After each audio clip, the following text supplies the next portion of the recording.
Uma ilha paradisíaca, avaliada em 20 milhões de reais. Navios de luxo atracados num porto brasileiro. E um contrato de 350 milhões de dinheiro público. À primeira vista, esses fatos podem parecer completamente desconectados. Mas quando você começa a puxar os fios, descobre que tudo está ligado. Uma teia complexa envolvendo bancos, empresários, dinheiro público e negócios milionários feitos nas sombras. Hoje, você vai conhecer a história de Daniel Vorcaro e o escândalo do Banco Master. O controlador do Banco Master, Daniel Vorcaro, voltou a ser preso hoje pela Polícia Federal. Uma trama que mistura paraísos tropicais, transatlânticos de luxo e milhões de reais que saíram do bolso do contribuinte. O Vorcaro é um personagem que chama a atenção, né? Aliás, ele gosta de chamar a atenção. Prepare-se, porque essa história vai te deixar sem palavras. Bahia, costa brasileira. Uma ilha privada com 10 mil metros quadrados. Piscina de borda infinita, sauna, quadra esportiva, heliponto, praia exclusiva. O cenário perfeito para milionários. E de fato, era exatamente isso que acontecia ali. A ilha era conhecida por festas de verão que reuniam a elite de Salvador. Grandes nomes da música brasileira se apresentavam. Ingressos custavam mais de R$500. Daniela Mercury, Bel Marques, Carlinhos Brown, todos já passaram por lá. Mas em julho de 2023, algo mudou. A ilha foi comprada. O direito de ocupação foi arrematado por R$1.300.000. Hoje, está avaliada em 20 milhões. E quem comprou? Aí é que a história fica interessante. Segundo investigações jornalísticas, a ilha pertence a uma empresa chamada RC Participações. Uma empresa ligada a Augusto Lima, diretor do Banco Master. Mas espera, a conexão vai muito mais fundo.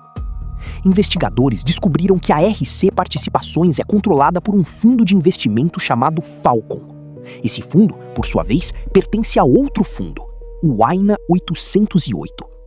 E sabe quem é o único cotista desse fundo?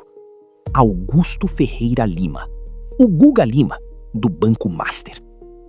Uma cadeia de empresas e fundos desenhada para esconder o verdadeiro dono. Após a compra, o novo proprietário ordenou a demolição de quase tudo que existia na ilha. A mansão principal, as instalações hoteleiras, tudo foi ao chão.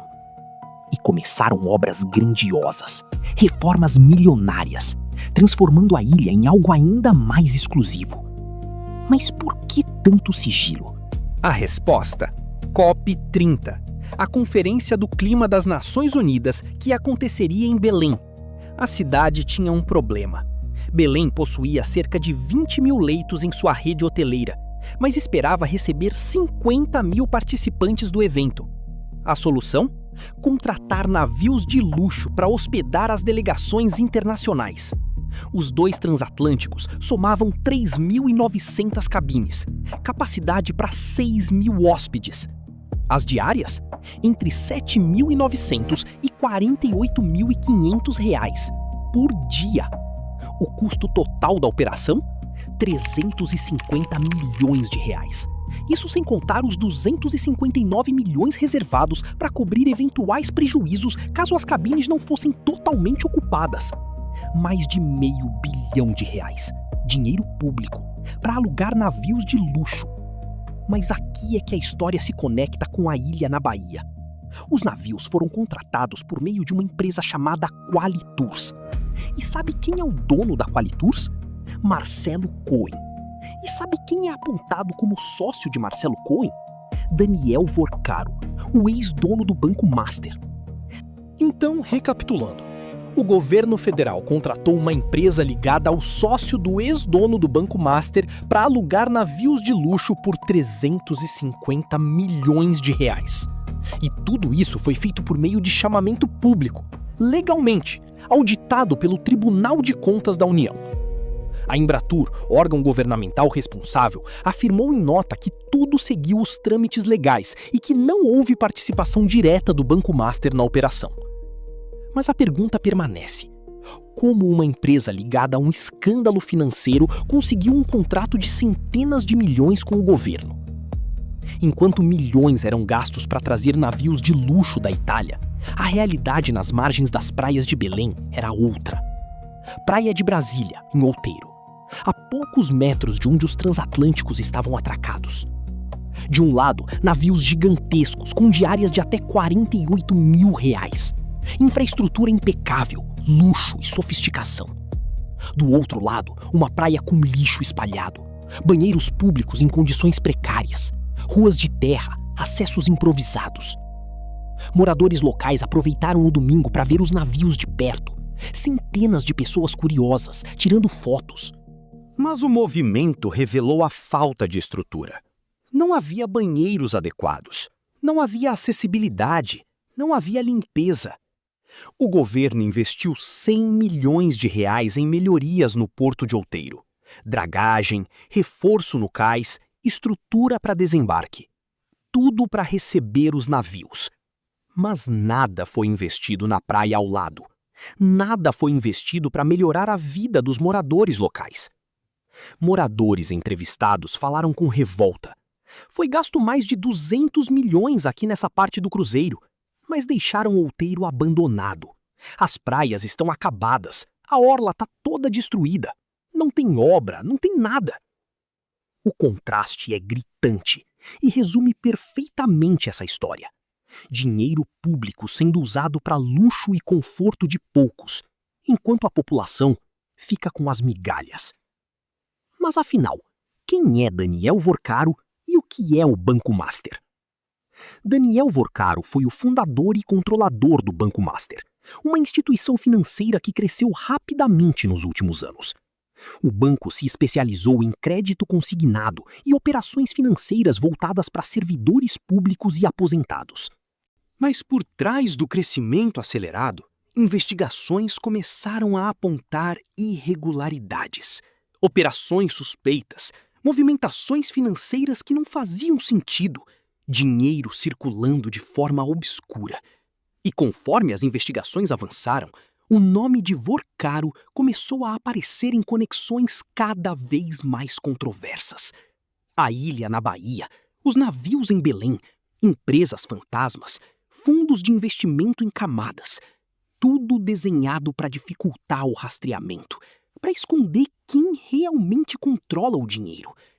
E o mais impressionante, até agora, 2 ilhas aparecem nessa história.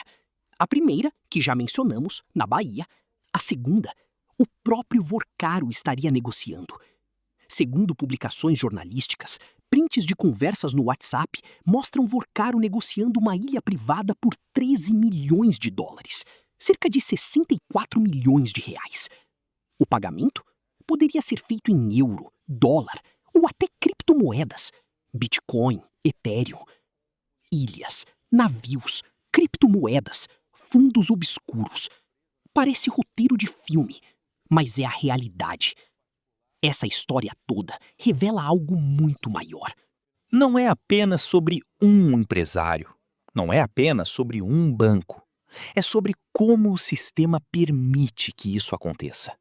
Empresas podem criar camadas e mais camadas de fundos de investimento para esconder os verdadeiros donos. Contratos públicos milionários podem ser feitos de forma legal, mesmo quando envolvem pessoas ligadas a escândalos. Dinheiro público pode ser gasto em luxo enquanto a população vive no abandono. E tudo isso dentro da lei. Porque as leis foram feitas de um jeito que permite essas brechas, que permite essas manobras. E quem paga a conta? Você, eu, o cidadão comum. Enquanto ilhas são compradas por milhões e navios de luxo são alugados por centenas de milhões, falta saneamento básico, falta saúde, falta educação. Então, o que aprendemos com essa história? Que o dinheiro público nem sempre serve ao público. Daniel Vorcaro e o Banco Master são apenas um exemplo. Um entre muitos. A diferença é que desta vez alguém decidiu investigar. Alguém decidiu puxar os fios. E o que apareceu foi uma teia complexa de interesses, negócios obscuros e conexões poderosas. A pergunta que fica é: quantos outros casos como esse existem? Quantas outras ilhas? Quantos outros contratos milionários? Quantas verdades ainda estão escondidas, esperando para serem reveladas? Se esse vídeo abriu seus olhos, deixa o like, se inscreve no canal e compartilha. Porque existem histórias que precisam ser contadas e verdades que não podem ficar escondidas para sempre. Até a próxima.